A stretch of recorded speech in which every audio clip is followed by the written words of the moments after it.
اللهم إني بك ومنك أطلب حاجتي، ومن طلب حاجة إلى الناس فإني لا أطلب حاجتي إلا منك، وحدك لا شريك لك.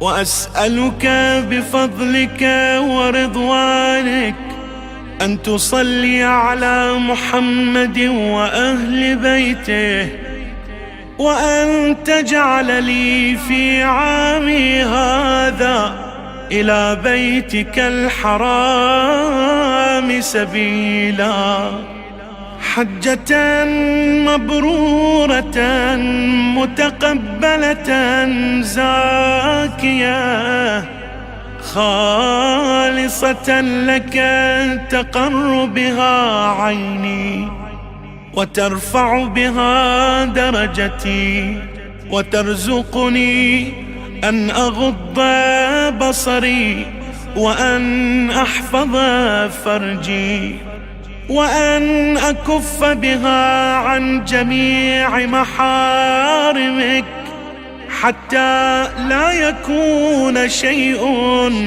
آثر عندي من طاعتك وخشيتك، والعمل بما أحببت والترك لما كرهت ونهيت عنه، واجعل ذلك في يسر ويسار وعافية وما أنعمت به علي. وأسألك أن تجعل وفاتي قتلا في سبيلك تحت راية نبيك مع أوليائك، وأسألك أن تقتل بي أعداءك وأعداء رسولك، وأسألك أن تكرمني بهوان من شئت من خلقك، ولا تهني بكرامة أحد من أوليائك.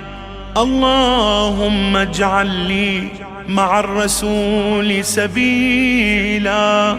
حسبي الله ما شاء الله.